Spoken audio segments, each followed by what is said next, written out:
스픽스를 사랑해주시는 시청자 여러분 반갑습니다. 5월 8일 목요일 생방송 대선 전략 정치본색 시작하겠습니다. 오늘도 최고의 전략가들이 여러분과 함께합니다. 한 발 빠른 취재, 정확한 분석력의 전계환 평론가님 나오셨습니다. 반갑습니다. 네. 분위기 좋네요. 네, 늘 색다른 시각으로 정치 현안 분석해주시는 조성은 작가님 어서 오세요. 어서 오십시오. 네. 열기가 남다릅니다. 혹시 조이대 우리가 일격을 가했으니까 열기가 이렇게 뜨거운 겁니까? 그렇죠. 약간 기분이 좋고 저쪽에서 약간 개싸움이 벌어졌으니까 더 기분이 좋고 네, 국민의힘 단일화가 지금 개싸움판이 벌어졌습니다. 오늘 김문수 후보가 지도부를 강하게 비판하는 기자회견을 했고요. 어제 또 서울고법에서 이재명 후보 재판 기일을 연장했지만 조이대 책임론은 또 사그라들지 않고 있습니다. 이런 와중에 조이대 효과인지 민주당 당원은 급증하고 있다고 합니다. 오늘도 여러 가지 이야기 준비했으니까요. 시작하기 전에 구독, 좋아요 해주시면 더 많은 분들이 스픽스 시청하실 수 있다는 점 알려드리겠습니다. 자, 그러면 속보부터 가보겠습니다. 김문수 후보가 긴급 기자회견을 했는데요. 그 내용 보고 가시겠습니다.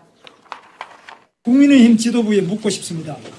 본선 후보 등록도 하지 않겠다는 무소속 후보를 위해 저 김문수를 끌어내리려는 이유가 무엇입니까? 한덕수 후보께 묻고 싶습니다. 이런 시나리오를 사전에 알고 계셨습니까? 그래서 우리 당의 치열한 경선이 열리고 있을 때 대행직을 사임하고 무소속 후보로 등록한 것입니까? 국민의힘 지도부는 사전에 계획한 듯 후보 등록도 하지 않겠다는 무소속 후보를 위한 선거대책위원회를 꾸리고 있었습니다.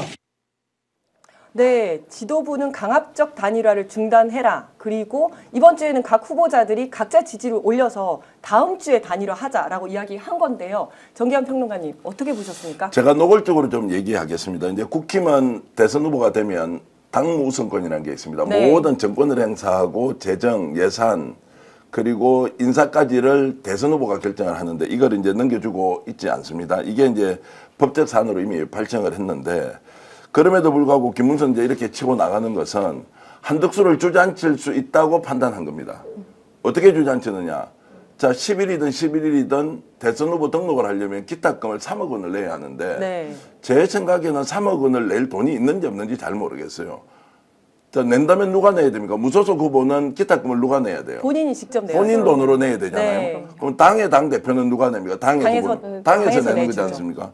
그럼 당장 3억 원을 거는 돈이 있느냐 없느냐 이 돈을 누가 낼 것이냐라는 게 있어요. 어저께 차명진 의원이 또 제기했던 게 하나 더 있습니다. 국민의힘 후보 사진을 촬영하듯이 그렇게 대선 후보 촬영 일정과 관련된 자료가 나와버렸어요. 네. 이거 누가 지금 돈을 대고 하는 겁니까? 국힘에서 돈을 대는 거예요? 아니면 일단 외상으로 해놨다가 어느 시점에 거기에다가 국힘에서 갚아주려고 하는 겁니까? 중대한 정치자금 선거법 위반일 가능성이 매우 높다. 이 건도. 네. 그러면 사실상 한덕수를 위해서 당이 움직이고 있다는 것에 제동을 거는 것인데 오늘 불의의 일격이라고 저는 생각합니다. 네. 다음 주까지 선거운동하고 수요일 목요일에 우리 그럼 여론조사에서 결정하자라고 하면 후보 등록을 해야 하는데 네. 후보 등록금 3억 원이 없을 수도 있다. 있다고 하더라도 이 돈이 누구 돈이냐? 야, 너 국힘에서 나 후보 나오면 너희들이 알아서 다 해준다고 했는데 왜 내가 이걸 돈을 내야 되느냐라고 하는 제가 노골적이라는 표현을 썼지만 희한한 일이 벌어질 가능성이 있다. 그래서 이제 지금 권영세가 깜짝 놀라서 무슨 이야기 하느냐. 내가 책임질 테니까 그냥 여론조사 돌려라고 가지 않습니까? 좀 더 지켜보면 재밌는 일이 벌어질 겁니다. 네. 어떻게 보십니까? 그리고 무엇보다도 이게 명분이 없습니다. 사실 그 김문수 후보 같은 경우에는 뭐 8강, 4강, 결선까지 이제 심지어 그 한동훈까지 이기고 올라왔던 한동훈까지 이제 13% 가까운 이 득표로 이기고 왔던 김문수 후보는 사실 지금 그 뭐 양자 그리고 후보 어떤 적합도 이런 식으로 이제 둘만 비교하면 뭐 차이가 있는 것 같지만 실질적으로는 이제 뭐 이재명 그 후보와 이제 3자 다자 대결 혹은 양자로 한다면 사실상 한덕수 이제 후보와 이제 1~2% 혹은 2~3%밖에 차이가 안 난단 말이에요. 근데 지금까지 김문수는 이제 사라졌었던 인물이었습니다. 이제 다시 등장했던 것이고요. 한덕수 총리 같은 경우에는 사실 지금까지 이제 윤석열 정권의 총리로서 3년 내도록, 그리고 이제 내란 정권에서 가장 주목받는 인물 중에 한 명으로서 사실 인지도는 여러 가지 면에서 월등하게 우위에 있어야 되는 것이 사실인데 결과적으로는 뭐 별 차이가 없는 거예요. 그래서 이제 김문수 후보는 사실 선거의 귀재 아닙니까? 이제 3번의 국회의원 선거를 하고 그다음에 도지사도 2번 했던 사람입니다. 그리고 이제 예전에 이제 그 한때 운동권의 대부로서 이제 막강한 그 정말 그 정치력이 있는 사람이죠. 그렇기 때문에 이 사람이 생각했을 때는 이 정도의 이 차이는 결국엔 인지도다라고 생각을 해서 자신이 일주일 동안 국민의힘의 대선 후보다라고 이제 돌아다닐 시간만 주어진다면 자신은 그냥 여론조사로도 이길 자신이 있다라고 생각이 이미 끝난 것 같아요. 그래서 지금 명분이 없다. 그 다음에 가능성이 매우 높다. 스스로가. 그래서 자신은 지지 않을 자신감이 있기 때문에 이제 그 여론조사든 뭐든 분명히 이길 자신이 있다고 생각해서 저렇게 나오는 거라고 생각합니다. 그리고 네. 지금 김문수 후보가 하는 얘기가 틀린 말이 없지 않습니까? 그럼요. 사실은 지지율이 거의 비슷하니까 원래는 각자 후보들이 각자 자신의 파일을 넓힌 다음에 단일화를 해야지 그게 효과가 있는 거고 맞습니다. 지금 그 이야기를 하는 거잖아요. 네. 그러면 시간이 가면 갈수록 김문수 후보는 이제 당의 지원을 받으니까 당의 돈을 쓰는 거니까 선거운동을 할 수가 있는데 맞습니다. 한덕수 후보는 자기 돈 써야 되는 거니까 지금 선거운동도 제대로 못하고 있는 거잖아요. 네. 가면 갈수록 본인의 지지율이 높아질 거다 이렇게 생각을 하고 네. 했을 것이다 이렇게 생각하는데 그러면 한덕수 후보 측에서는 어떻게 반응을 할 거라고 보십니까? 한덕수 후보는요, 제일 첫 문장부터 이제 관훈 토론에서 이런 얘기를 했습니다. 그럼 경선을 참여했었으면 됐지 않느냐라는 것, 그리고 어떤 이 과정에서 만약에 후보가 이제 단일화가 되지 않으면 후보 등록을 할 것이냐, 사퇴를 할 것이냐, 뭐 여러 가지 물었을 때 한덕수 후보는 사실상 후보로서는 최악의 답변을 내놨습니다.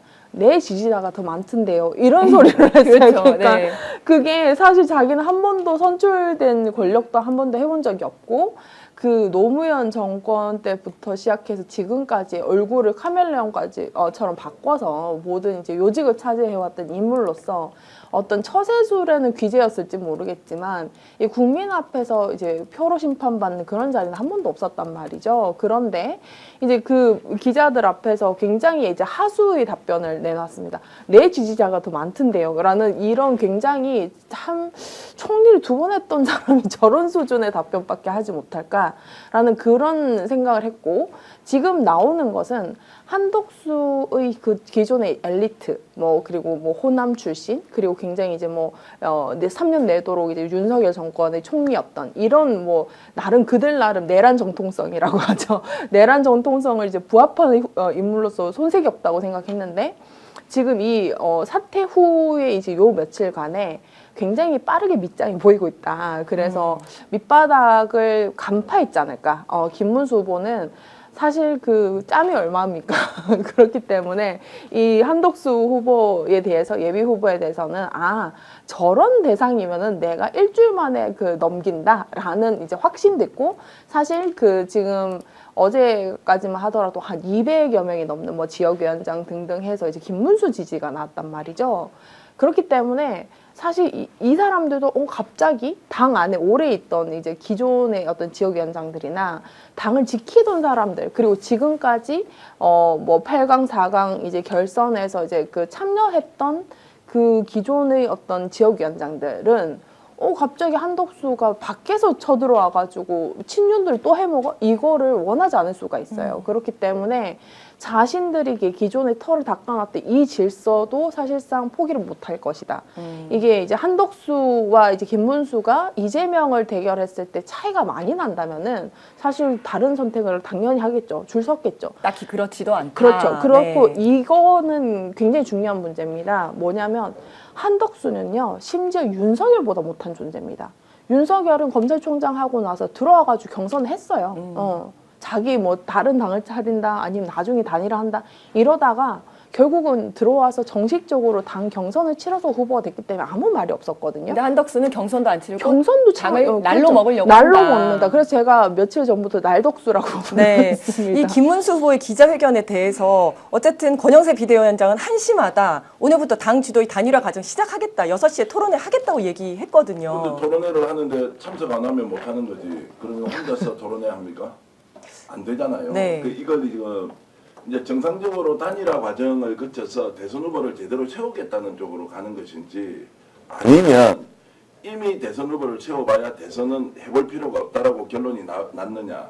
저는 어저께 서울고법에서 파기한 동침을 6월 18일로 연기했던 것이 국힘 내부를 엄청나게 자극했을 거예요. 이재명을 죽일 수 있다는 전제가 있어야 하는데 없죠. 그 죽일 수 있다는 것이 사라져버린 상황에서는 야 그럼 어떻게 할 거야? 당을 친윤이 먹을 거야? 아니야. 친김문수가 먹으면 돼. 김문수가 훨씬 더 낫다. 이제 이런 식으로 전략을 바꿔가기로 한 판단을 거죠. 했을 가능성이 높다. 그러면 중요한 분기점은 오늘 아침의 기자회견이 아니라 어저께 이재명 후보에 대한 것들이 정리가 됨으로써 국힘은 갈 길을 잃어버린 거예요. 어떤 경우에도 못 이긴다라고 했을 때 야 한덕수 단일화라는 것이 결국 대선에 안 될 것이고 김문수는 버티고 있으면 한덕수 물려 포기시킬 수 있는데 그러면 남아있는 당은 그러면 친윤이 먹을 거냐 아니면 제가 이제 친김이라는 용어를 처음 썼는데 네. 친김문수가 먹을 거냐. 김문수 쪽으로 줄을 서는 게 훨씬 더 유리하다. 왜냐하면 내년 지방선거 공천 있죠. 영남 지역 국회의원들 중심으로 좀 똘똘 뭉치고 있잖아요. 자 이런 것들로 보면 결국 대선은 끝난 것이고 한덕수 줘봐야 우리한테 아무것도 없고 그러면 한덕수한테 주는 순간 뭐가 됩니까? 결국 권성동, 쌍권 그리고 권영세가 당을 장악하고 있으면 윤석열과 같이 연결되어 있는 자들이 있는데 아 이거 인정 못해 라고 하면서 파열이 일어났기 때문에 그대로 밀어붙인다라고 하는 권영세 이야기가 공허할 뿐만이 아니라 두 번째 김문수가 여기서 응할 가능성이 없어요. 네. 그리고 후보 등록 안 할 수 있습니까? 국힘 후보를 11일 날 후보 등록할 거 아니에요. 본인이 오늘 이야기한 대로 다음 주 수요일 목요일 단일화 하자 그러면 한덕수가 들어오지 않으면 아무것도 안 되는 상황인데 만에 하나 오늘 밀어붙여서 한덕수를 후보로 결정했다? 그럼 당은 어떻게 됩니까? 분당이 아니고 대선을 아예 치를 수가 없어요. 맞습니다. 법원에 달려가서 가처분 신청을 했는데 가처분이 받아들여졌다. 이러면 또 어떻게 할 거예요?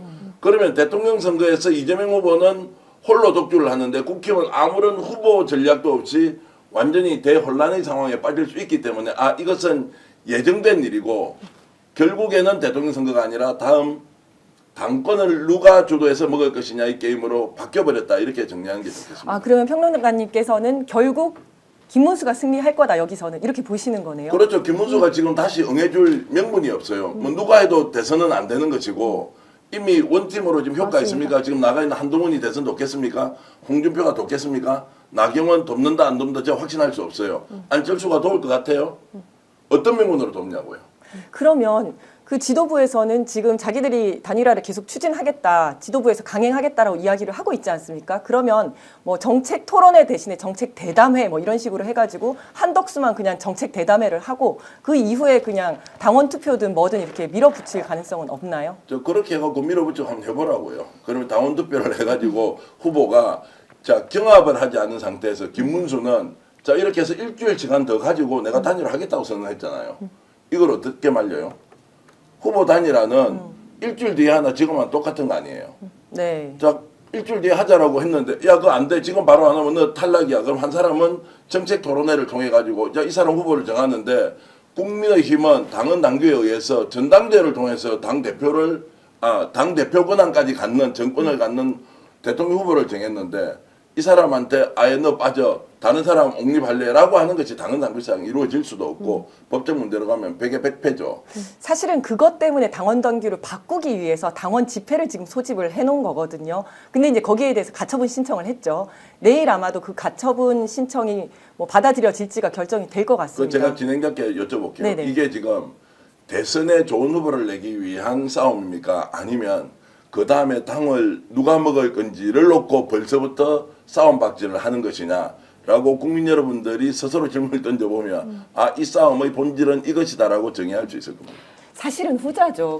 근데 이제 당 지도부가 지금은 굉장히 강하게 나가고 있는데 이게 어디까지 갈 수 있는지가 이제 좀 궁금한 거죠. 저는 가처분 절차는 굉장히 절차의 정당성과 이 모든 과정의 정당성이 가장 중요합니다. 그렇기 때문에 어쨌든 이제 가처분 신청을 했던 내용들이 받아들여질 거예요. 왜냐하면은 기존에 있던 절차대로 당 후보를 결정을 했고, 그 다음에 그것도 이제 사실 과반 이상의 결선에서 득표를 했기 때문에 압도적인 당선이 됐습니다. 사실 뭐 이재명 후보가 이제 그동안의 민주당 안에서의 어떤 이야기들, 서사와 이야기들, 스토리가 있기 때문에 그건 가능했던 것이고, 일반 정당에서 김문수 후보의 득표도 상당히 높아요. 그렇기 때문에 저는 그 절차의 명분과 어떤 것들을 사실 지금 쌍권, 권영세와 권성동은 지니고 있지 않다. 그렇기 때문에 저는 단식을 했다. 모든 어거지를 피우는 거죠. 그렇기 때문에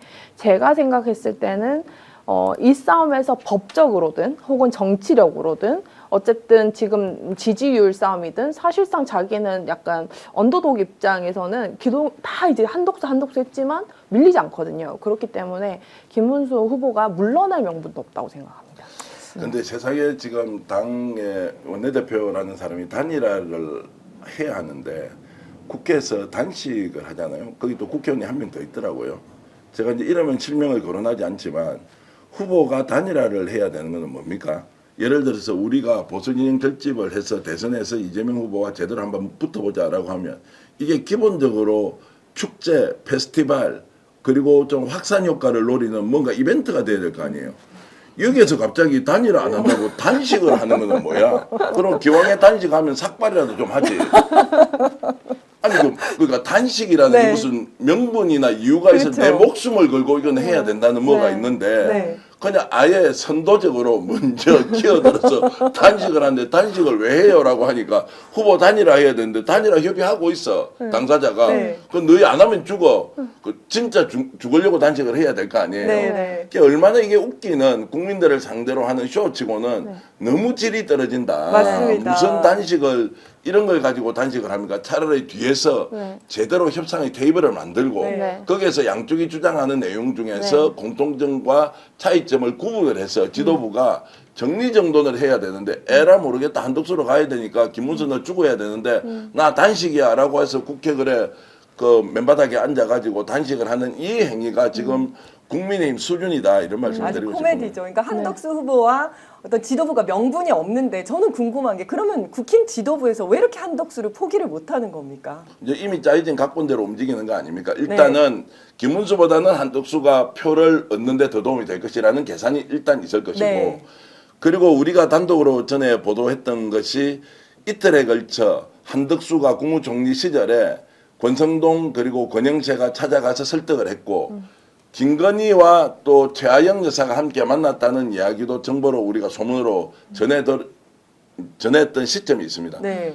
치밀하게 계획을 세우고 한덕수를 띄우면 김문수만 당선시켜 놓으면 한덕수로는 단일화 됐거든요. 왜냐하면 김문수는 물러날 것이다라는 그 계획이 있었겠죠. 네. 그 계획을 수립한 자가 있지 않겠습니까? 네, 네. 저는 누군지 대충 땡땡땡 정땡땡이라는 네. 사람이 주도했을 것이다. 그리고 또 다른 한쪽에는 사법 구태타를 일으킬 수 있도록 하고 조이대가 이재명을 대선 전에 어떤 식으로 죽여내면 후보가 되는 순간 우리가 정권 먹고 그러고 바로 윤건희를 다 사면을 둘 수 있다라고 생각할 거 아니에요. 윤석열, 김건희를. 네. 이제 이런 플랜들이 움직였는데 김문수한테 이렇게 덜컥 장애물을 만날지는 몰랐겠죠. 네. 이제 한덕수가 표가 높으니까 한덕수로 단일화를 하면 그래도 가능성이 있을 것이다는 이미 지나간 이야기지 않습니까? 네. 그러면 이제 그 뒤에 있는 이제 뭐 친윤 아니면 윤석열 또는 친윤들이 지금 한덕수를 움직이고 있다라고 봐야 될 건데요. 그러면 여기에 이 판에서 한덕수 후보 그 본인의 의지는 얼마나 반영이 된 건지, 그러니까 한마디로 본인이 그만두고 싶으면 그만둘 수는 있습니까? 나는 그렇게 가는 것 같은데 한덕수가 못 버틸 거야. 이게 누군가 나서서 고단위로 정치 협상을 해서 김문수를 설득시키지 않으면 한덕수는 가더라도 이긴다 진다는 보장이 없고 당이 이미 분열상으로 가잖아요. 네. 그러면은 한덕수가 정책 결단을 통해서 이걸 받아들이겠다라고 오늘 이야기하면은 일주일 뒤에 가능할 거예요. 그럼 후보 등록을 하고 가야지. 그 정도 결기 있게 움직일 수 있는 사람이냐 이 사람이. 나는 그렇지 않다고 보고요. 본인이 아마 좌고우면할 거예요. 그러면 김문수를 설득하는 문제가 남죠. 한덕수는 따라가느냐 아니냐인데 당 지도부는 절대 안 돼. 오늘 강행을 한다는 거 아니에요. 그러면 남아있는 카드는 김문수를 누군가 설득해서 한덕수와 단일화 하도록, 그것도 하루 이틀 사이에 하도록 해야 하는데 그게 누구겠느냐. 그 생각나는 사람은 저는 두 사람밖에 없어요. 그거 직접 전화해가지고 그러면 좀 단일화 좀 합시다. 우리 원래 좋은 사이 아니었느냐라고 한 뒤에 김문수가 전격적으로 수용하는 방식이 아니면 이미 깨졌다. 그런데 김문수 주변의 참모들은 아마 여기에 대해서 완강하게 아니 강력하게 지금 반대를 하고 있고 네. 김문수조차도 이미 국힘의 대선 후보가 된 사람이 전 정권과 관련된 자가 연락을 해서 수구려 달라라고 했을 때 수구려 줄 수가 있느냐. 그리고 이재명에 대한 그쪽에서 보면 불확실성이 너무 큰 거예요. 이재명은 완벽하게 후보로서 역량을 키워나가고 있는 이 상황에서 과연 이걸 포기하고 이재명 정권 잡는데 당권도 포기를 해버린다. 선택하기 어렵다고 봅니다. 저는 그리고 권성동과 권영세는요 이미 경험이 있습니다. 바로 윤석열을 외부에서 데리고 와서 재미를 봤던 경험이죠. 사실상 권영세 그 위원장도 대표도 그동안은요 당분간은 그동안 중앙 정치에서는 사실 주목을 못 받았던 인물입니다. 그리고 권성동 의원 역시도 사실상 지역의 토호로서 이제 어떤 그 중앙 정치에 강하다기보다는 그냥 뭐 어떤 그냥 선수로서 어떤 자리를 뭐 해먹는 그런 느낌이었는데 윤석열 친윤들의 특징은요 사실상 뿌리가 없다.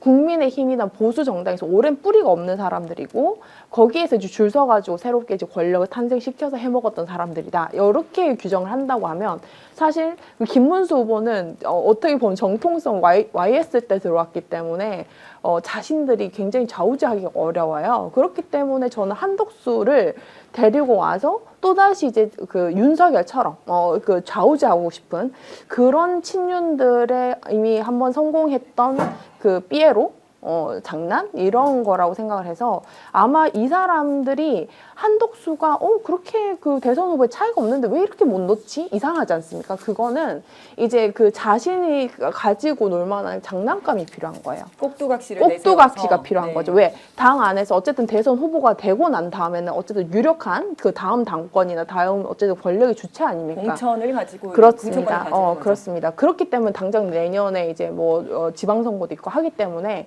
이 사람들이 그 날독수라고 하면 죄송합니다. 제가 한덕수를 포기하지 못하는 이유는요. 자신들의 대리인이자 자신들의 어떤 꼭두각시가 가장 필요한 시점이다. 그렇기 때문에. 네, 어제 국힘도 난리가 났었는데 또 김앤장도 어제 온종일 초비상이었다고 합니다. 서울고법에서 이재명 후보 재판 기일을 연장을 했는데 그 과정에서 서석호 배우설, 조이대 사퇴 요구 등 여러 문제점들이 터져 나왔죠. 근데 정기환 평론가님, 김앤장 때문에 사법부가 백기투항한 건가요? 뭐 그런 소문이 있긴 합니다. 근데 실제 그런지 아닌지는 우리가 직접 확인하지 않았으니까 파기환송심이 6월 18일로 연기된 데는 어떤 힘이 작용했느냐. 조이대가 국민들이 이틀 만에 100만 명이 서명을 했기 때문에 물러선 것이냐, 아니면 겁먹은 이재권 재판부가 이래서는 큰일 나겠다라고 한 것이냐, 아니면 사법부 내부에서 판사들이 연판장까지 돌리지 않았지만 전국 사법법관회의를 소집하자라는 이제 이런저런 이야기 때문에 했느냐라는 여러 가지 추측이 있는데, 저는 결정적으로 서석호 변호사의 이름이 등장하고 네. 김앤장이 뭔가 배후에서 했다. 서석호 변호사가 김앤장 소속이고 이것이 엄청나게 지금까지 알려지지 않았던 일종의 기득권 구조의 네. 민낯을 그대로 드러낸 것 아니냐라는 것 때문에 네. 급히 수습하지 않으면 안 되는 상황이 됐다. 여러 가지가 동시에 작동을 했을 것이다. 실제로 어제 취재를 좀 해보니까 김앤장은 하루 종일 난리가 났다거든요. 김앤장은 우리가 생각하는 것보다 훨씬 더 큰 로펌이잖아요. 그렇죠. 변호사 수만 1000명이 넘는다고 하니까 자, 그런 곳은 결국 전직 정부의 주요 관료, 그리고 또 법조 라인, 검찰, 법원, 판사 모든 것들이 총망라되어서 대한민국의 가장 큰 사건들을 수임하거나 또는 정책까지 만드는데 일종의 조언자 역할을 해왔던 거대 집단이라 말이죠. 저는 이제 집단이라는 표현을 쓰는 것이 긍정 부정의 요소는 일단 좀 제쳐놓고 여기에 대해서 노골적으로 비판하는 사람도 굉장히 많고 저기는 철옹성이어서 절대 건드릴 수 없는 일종의 우리나라의 어떤 집단이다. 아주 부정적인 요소의 집단으로 평가하는 사람도 많지만 어쨌든 그것이 이제 드러나면서 김현장이 우리가 유탄을 맞으면 다 죽게 생겼다. 근데 이렇게 이제 생각을 하는 것 같아요. 근데 좀 더 제가 노골적으로 표현을 하면 유탄을 맞아서 우리가 큰일 났다가 맞느냐 아니면 김현장이 실제 대한민국에서 지금까지 그런 힘을 발휘하면서 중요한 정책, 국가 간의 소송 그리고 대기업과 국가 간의 갈등 과정에서의 소송을 부추기거나 또는 정책을 바꿔가면서 실제로 이 사람들이 움직여 왔다는 것을 두려워해서 오히려 조기에 이렇게 나서면서 이미지 관리에 들어간 것 아니냐. 어느 쪽인지 모르겠지만 저는 의심을 하는 것은 김현장이 지금까지 가지고 있던 거대한 사법 카르텔 그리고 사법 카르텔에서 로펌이 해야 할 법무법인 사법 카르텔 이게 정부와 민간이 연결되어 있는 고리지 않습니까? 여기는 대기업이 있고 국가 간 소송이 있고 이런 부분에서 어떤 일을 했는지 모른다. 그래서 김현장 출신들이 국힘에도 있지만 민주당에도 있잖아요. 이들이 정말로 독립적으로 로펌과 관계없이 움직이고 있느냐 아니냐 아니면 특정 학맥이나 특정 인맥이 있듯이 김현장 출신들이 정말로 대한민국을 좌지우지하고 있느냐. 자, TK 사단의 사벌 라인은 그럼 또 뭐냐. 이제 이런 것까지 해보면 조기에 정리를 하지 않으면 자기들이 크게 입을 수 있는 후과 때문에 좀 적극적으로 나선 거 아니냐라는 쪽으로 저는 생각하고 있습니다. 그러니까 소위 말해서 이 로펌 김현장의 배우설, 그러니까 서석호 배우설이라고도 하고 김현장 배우설이라고도 하는데 이 배우설이 윤석열과 조이대 그리고 또 한덕수까지를 다 그 사이에서 연계를 하면서 이 큰 판을 짰다라는 내용이잖아요. 그런데 이걸 갑자기 이렇게 너무 커져버리고 또 이제 그 서석호 이름까지 나오고 하니까 깜짝 놀라서 이거 덮자 이렇게 됐다는 말씀 같은데. 그렇죠. 그래서 지금 이제 일단 이병철 변호사가 저희들하고 인터뷰도 자주 했지만 네네. 서석호 변호사하고 이병철 변호사 호영호재의 사이인데 네. 자 국회 이제 출석을 하지 않습니까? 네. 그러면 국회 출석해서 서석호 변호사가 어떤 이야기를 할지 뭐 일단 부인을 다 하겠지. 네. 실제 그런 일이 아니고 오해다라고 하지만 그러면 조이대가 이렇게 갑자기 움직이는 것을 누가 기획을 하고 주도했느냐. 조이대가 가만히 있는데 대법원장이 윤석열과 아무 라인이 없는데 갑자기 대법원이 사법 쿠데타를 일으키면서 이재명 죽일 수 있어 내가 죽여줄게 라고 하는 걸 결행할 수 있냐고. 조이대가 완전히 독립된 법관의 한 사람이랑 불가능하단 말이에요. 대법관들도 지금 그 대법관 이번에 이제 파기환송을 결정했던 대법관 주변에서도 나오는 이야기는 그들도 어쩔 수 없이 따라갔다는 이야기가 나온단 말이에요. 그 배후에 누가 있냐고요. 실체가 증명이 돼야 될 거 아니에요. 없다고 우긴다고 없어집니까? 실제 있었겠지. 그런데 서석호 변호사가 거기에서 지금 뭔가 작용을 한 거 아니냐라는 이 질문에 본인이 대답을 해야 되고 그러면 왜 이렇게 이야기가 나올 수밖에 없느냐는 것도 같이 따져봐야 하는데 제가 지금 계속 이 말씀을 반복적으로 드린 이유는 용산에 여전히 이 큰 그림을 그리고 있는 사람이 있다라는 전제는 취재를 통해서도 간접적으로 확인되고 있기 때문에 이 뿌리를 정확하게 우리가 파악해내고 거기에 대해서 엄중하게 책임을 묻는 과정이 필요하다. 김현장의 문제가 아니라 조이대가 지금 어떤 식으로 책임을 우선 지게 하고 두 번째는 김현장이 실제로 어떤 역할을 했는지에 대해서 명확하게 진상규명을 해야 한다. 이 두 가지는 절대로 포기해서는 안 된다. 그들이 주저앉았다고 해서 이 문제를 덮고 넘어갈 일은 절대 아니다라는 말씀을 드립니다. 용산의 그 누군가는 알고 계시는 거예요? 아니면 누군가가 있다 그냥 이렇게 생각하시는 거예요? 용산에 누가 있어요. 한 이 명. 사람이 네. 국힘하고 조정하고 대법원도 조정하고 이렇게 한단 말이에요. 그 뒤에는 누가 있겠어요. 땡땡땡땡땡 두 명이 있을 거 아니에요. 자, 이거를 절대 포기하지 않고 끝까지 우리가 어떤 식으로든 사법 쿠데타의 이름은 우리가 쓰는 것이고 그렇죠. 저들에게 넘어가는 정권을 막기 위한 수단이 여전히 남아있다. 그러려면 우리가 어떻게 해야 돼? 자체적으로 싸워서도 이겨야 되지만 다른 한편으로는 이재명을 끌어들일 수 있는 게 뭔가 있다면 이 카드도 절대 놓치지 않고 우리는 갈 수 있다라는 것을 보여주는 세력이 여전히 저는 살아있다고 봅니다. 그러면 그 부분을 밝혀내기 위해서는 뭐 이렇게 시민단체에서 요구하듯이 특검이나 이렇게 수사를 가야 되는 겁니까? 이제 그럴 수도 있고 저는 일단은 국회에서 이제 청문회에서 뭐 청문회에서 이제 불러내갖고 따져보고 물어보면 흔적이 있을 거 아니에요. 그러면 공중에 떤 이야기 할 거 아니에요. 예를 들어서 풍선이 3개가 날아가는데 풍선이 날아가는데 원래 원 출발 지점이 있을 텐데 날아가는 풍선은 본 적이 있지만 출발지는 모르겠다고 일관되게 부인을 하면 그 출발지를 추정해보고 그 과정에서 우리가 추궁이나 진술이나 증언을 받다 보면 진실의 단서들이 나올 수도 있다. 그래서 청문회가 필요한 것이고 취재가 필요한 것이다. 혹시라도 조희대 대법원장을 누군가가 만나는 장면을 목격했는데 그 사람이 우리 머릿속에 있는 몇몇 사람 중에 한 사람이었다라고 하면 증거가 좀 더 분명해지지 않겠습니까? 또는 누군가 전화를 했는데 전화가 녹취로 남아있는데 이런 내용을 사전에 협의했다거나 지금은 다 베일에 가려져 있겠지만 그런 것들이 드러나지 말라는 법은 법은 있나요? 없죠. 네. 그러니까 그것까지 이제 추적해봐야 한다고 저는 생각합니다. 네. 또 그런데 서석호 변호사의 변호를 또 이병철 변호사가 맡았다 이런 얘기가 있어요. 청문회 나올 때 변호인 혹시 그 얘기는 못 들어보셨습니까? 아니 이제 제가 어저께 이제 그 얘기를 요청을 받고 있다는 얘기는 들었고 아, 네. 이제 변호사를 한다는 건 이제 변호사는 누군가 이제 법률적 조언이 필요할 그렇죠. 때 본인도 변호사시잖아요. 네, 네, 네. 그렇게 이제 해주는데 그 배우 과정 그 이제 연원에 대해서는 제가 지금은 좀 판단하기가 좀 어렵고요. 네. 아무래도 이제 친소관계나 친분관계가 있기 때문에 좀 이걸 변호를 해달라라고 하면은 이병철 변호사가 가지고 있는 객관성 이런 것들이 서석호 변호사에게 필요했겠죠. 왜냐하면 이병철 변호사가 나와서 이런 내용을 일종의 공개 폭로를 했단 말이죠. 네. 그래서 그것의 위험성과 문제점에 대해서 적나라하게 국민들에게 알렸는데 이 사람이 실제적 진실을 알고 서석호 변호사가 처해져 있던 상황을 설명하면 좀 더 유리하지 않겠느냐라고 서석호 변호사는 판단했을 것이고 그렇게 이제 호영호재하는 사이에 부탁을 하니까 그러면 그것은 제가 함께 나가서 국회에서 얘기를 하겠습니다라고 하지 않았겠나는 정도가 추측하시는. 아니 직접 통화를 했는데 네네. 제가 이제 그 정도밖에 설명을 드릴 수가 없다라는 말씀을 드리겠습니다. 그러면 일단 서석호 변호사가 변호를 맡기로 한 거는 맞네요. 요청이 들어왔다 요청이 그랬고 들어왔고 오늘 아침에 수락을 보니까 했는지는- 수락을 했다고 보도에 일부 나왔던데 이거는 이제 좀 더 확인을 해봐야 되지 않겠느냐. 네. 제안을 하고 있다는 것까지는 제가 들었다는 말씀을 드리겠습니다. 14일 청문회 때 조희대 대법원장은 나올까요? 안 나올 것 같습니다. 안 나올 것 같죠. 안 나올 것 같고요. 네.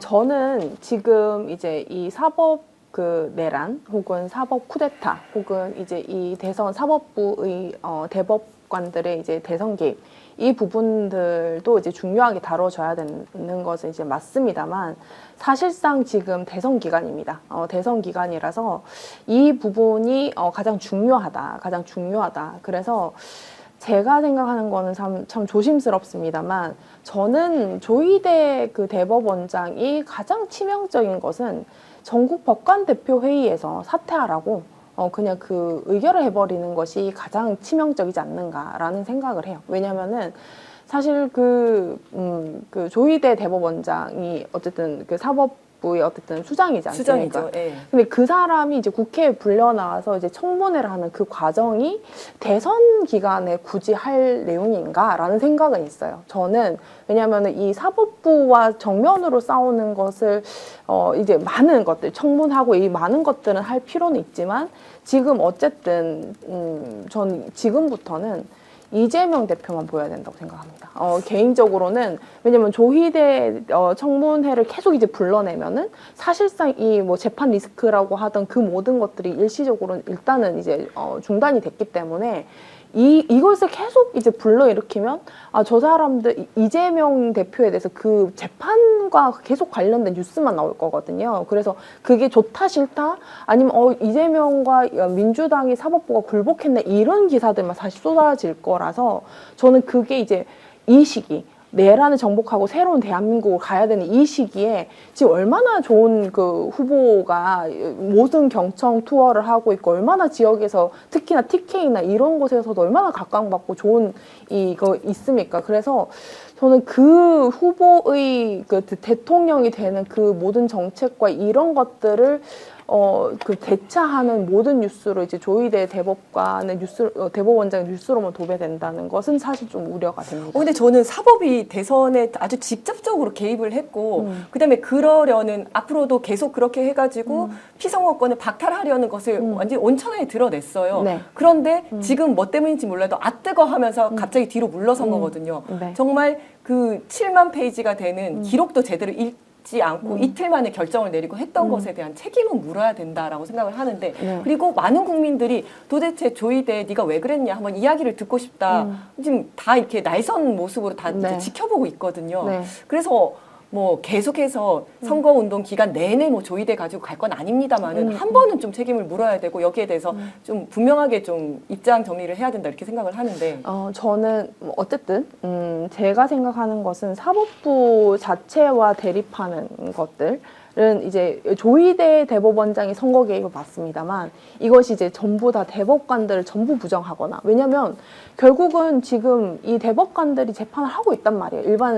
일반 국민들에 대한 재판을 하고 있는데 이 사람들에 대해서 똑같이 불복을 이야기를 하라고 할 수는 없잖아요. 그러니까 민주당이 이제는 집권 세력이라고 생각을 해야 됩니다. 그렇기 때문에 저는 조금만 더 물론 날 서 있는 거 너무 알죠. 너무 알고 있고 이 과정 안에서 사실 이 모든 분노가 그들을 멈칫하게 했다고 생각합니다. 그렇기 때문에 이 분노는 여전히 끊임없이 갖고 가야 되는 건 맞는데 결국은 지금 그 시기가 지금의 시기냐라는 거죠. 반드시 책임을 물어야죠.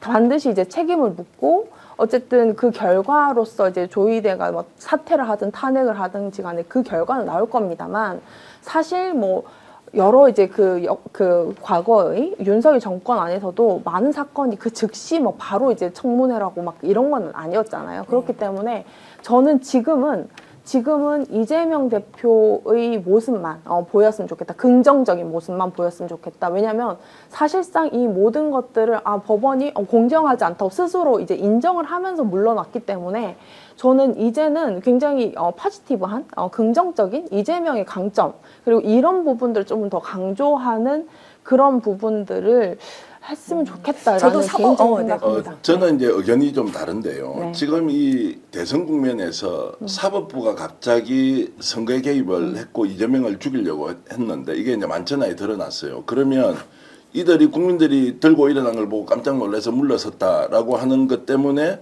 포지티브한 방식으로 이재명 후보의 강점을 적극적으로 알리는 것이 필요하다라는 것도 일리는 있지만 본질적으로 조이대가 대법원장이 대법관들을 동원해서 사법 쿠데타를 일으켰다라고 하면 대선 전략 전술적 측면에서도 조이대에 대한 책임을 끝까지 물으면서 따지고 들어가는 것이 맞다. 왜냐하면 대선이라는 것은 기본적으로 우리 사회가 안고 있는 여러 문제가 다 드러나면서 그중에서 국민들이 가장 관심이 높은 지점이 아마 대선의 쟁점이 되는 겁니다.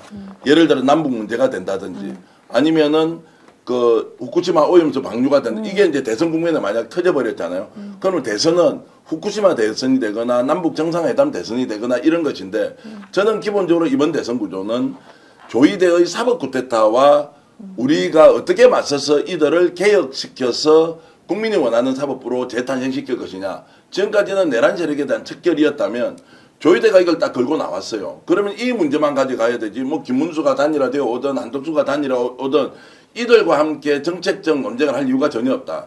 우리 사회가 안고 있는 구조적 문제를 이렇게 드러내줬다면 이것만큼 더 좋은 선거 캠페인이 있을 수 없다. 그러면 이걸 적극적으로 활용하는데 이 배후에 있는 김앤장까지 다 파고들자. 이 우리나라가 갖고 있는 소위 말하는 법무법인들의 이 카르텔 구조는 알고 보니까 너희들끼리 다 해먹더라. 국민들이 낸 세금 가지고 국가에서 엄청난 법률 자문 비용 또는 소송 비용을 가지고 가서 먹으면서 가만히 보니까 너희들은 결국에는 특정 기업, 특정한 재벌, 특정한 사람 편 다 서고 국민 편 너가 서지 않았네. 국민들은 김앤장 한번 가려면 돈이 많아가지고 우리는 그런 법률 서비스 받을 수도 없는데 라고 하는 소위 말하는 기득권 가르쳤던 구도의 중심에 김앤장이 있다면 이 문제도 적극적으로 드러내서 이번에 한번 대선 때 따져보자. 다만 이것을 이재명 후보가 직접 거론해서 가느냐 아니면 국회에서 원내에서 이 문제를 다뤄가느냐 언론이 다뤄가느냐라고 하는 것은 충분히 우리가 드러내놓고 논쟁을 해볼 필요가 있다. 마지막 판단 누가 할 것이냐? 결국 국민들이 유권자들이 이 문제 다뤄야 된다라고 저는 이제 생각을 합니다. 그리고 조이대가 14일 날 국회에서 이제 출석 요구를 했단 말이에요. 네. 안 나오면 사퇴할 거예요. 근데 나와서 설명하면은 견뎌 보려고 할 거고 만약에 조이대가 14일 날 안 나오잖아요. 그런데 저 대법원장으로 버티고 있다고요.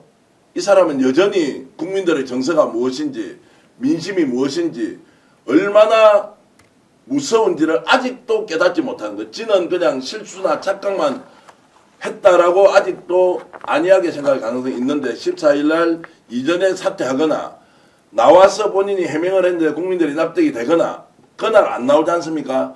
그러면 이 사람 사퇴하고 말고는 시간상의 문제일 뿐이지 결국 그 자리에 버티고 있지 힘들 못한다라고 것이다. 저는 봅니다. 저도 우리가 사법부 전체를 적으로 돌릴 필요는 없고 그래서도 안 되겠지만 사법부와 조이대를 서로 적으로 만들어야 됩니다. 사법부를 그렇죠. 망친 거는 조이대거든요. 맞습니다. 예, 그래서 사법부 전체를 적으로 돌리는 게 아니라 조이대와 사법부의 분리시켜야 분리시켜서 조이대는 분명히 책임을 물어야 네. 된다. 제가 이제 평론하는 사람으로 하나 말씀드리면 우리가 이제 사법부와 조이대를 분리하자라는 것은 이론적으로는 굉장히 맞는 것 같지만 저 경찰 출신이고 지금 법률가 변호사지 않습니까? 경찰에서 어떤 사안이 있으면 그 개인과 경찰을 분리해서 우리가 사고합니까?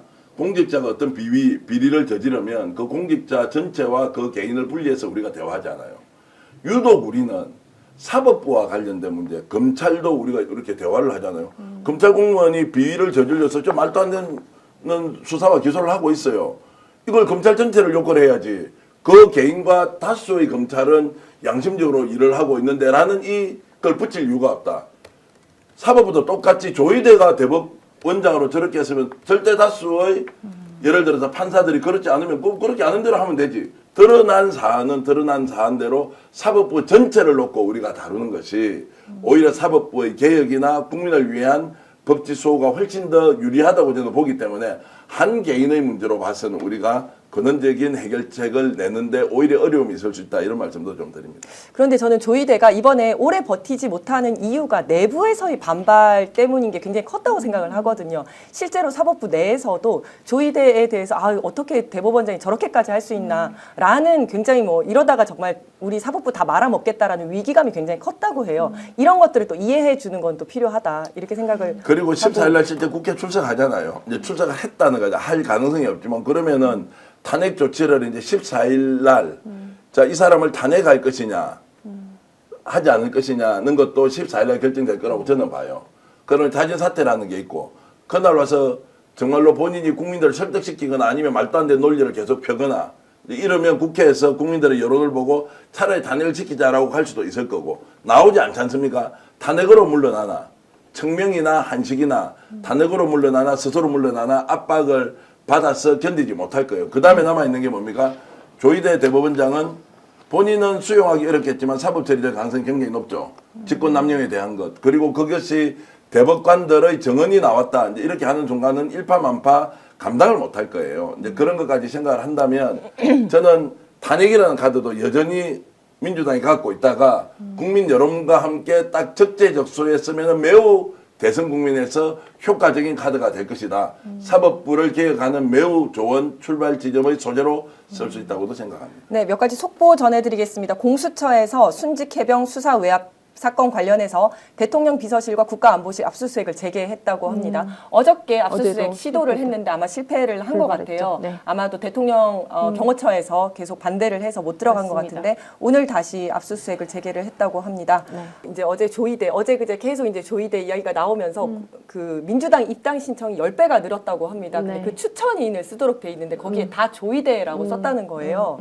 이런 현상에 대해서 어떻게 보십니까? 하루에 지금 한 5천 명 정도 늘어난다고 들었는데 실제로 더 많이 늘어납니까? 한 5천 명 정도 수준인가요? 지금 그러니까 평소 입당하는 거에 한 10배 수준. 10배 네. 수준이면 그러니까 이제 조이대가 민주당 당원들을 만들어 줬으니까 그렇죠. 민주당에서는 일단 공로상 이런 거 없습니까? 공로상을 조이대한테 줘야 되는 것이고 이제 그만큼 지금 정당을 가지지 않은 중도층의 국민들이 네. 아 이거 용서할 수 없다. 내가 당원으로 가입했어라도 이걸 진짜 내란 세력들은 완전히 척결해야 되겠다는 게 이제 자연 발생적으로 일어나는 거지 않습니까? 그러면 네. 지난 며칠 동안 하루에 한 5천 명씩 됐다면 몇만 명이 늘어났을 건데 지금 권리당원하고 그리고 당비를 냈던 적이 있는 당원들이 한 250만 명 정도 되니까 1%만 해도 2만 5천 명 아니에요. 네. 당원 수가 1%, 2% 넣는 게 얼마나 큰 겁니까? 실제로 그렇죠. 정당 활동을 해보면 근데 대단한 일이 이제 대단한 일이 일어나고 있다는 것이고 국민들의 이런 민도 그리고 최근 며칠 사이에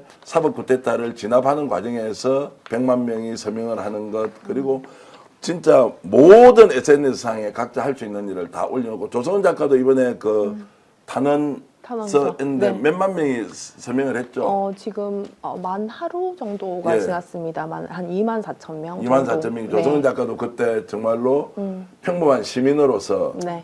스스로 지금 탄원서를 넣어서 네.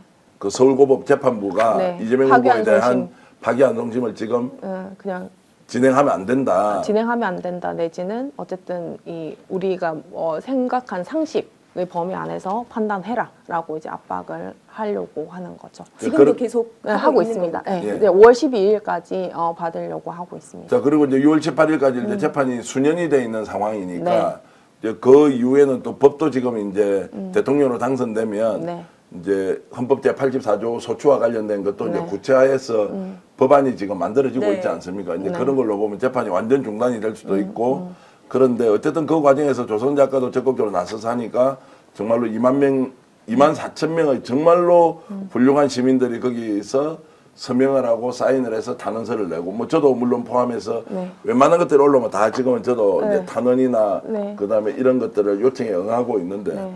그런 민주시민들의 의식이 대단하지 않습니까? 이 짧은 기간에 네. 정말로 더 응축되어서 강력하게 발휘가 되는 것은 대선 시즌이라는 것도 있지만 불의와 부당한 것을 보고 우리 국민들이 이제 반응하는 이 정도가 과거와 달리 굉장히 정교하면서도 강력하게 바뀌어 있다는 것은 윤석열 탄핵 정국에서 우리 국민들이 스스로 학습한 또 효과의 결과가 아닌가 이런 생각을 하면서 참 대한민국 국민으로서 자랑스럽다 이런 생각을 많이 했습니다. 정말 대단하다고 느끼는 게 제가 이제 지역에서 사람들이랑 이야기를 나눠보면 다들 내가 서명하는 거 왜 더 할 수 있는 게 없어서 너무 답답하다. 뭐라도 있으면 얘기를 해달라. 이런 얘기를 먼저 하세요. 네. 그리고 참 정보의 전파 속도가 굉장히 빠르다고 빨라요. 느낀 엄청 게 빠르고. 이게 속보들이 계속 이제 나오고 이슈들이 계속 터지다 보니까 네. 계속 휴대폰을 보고 계신 거예요. 그래서 맞습니다. 뭐가 한 번 나오면 아주 바로 전달 해가지고 서명하는 속도도 빠르고 이 이슈를 받아들이는 속도도 굉장히 빠르다. 이런 그래서 생각이 제가 들더라고요. 이제 그 탄원서 제목이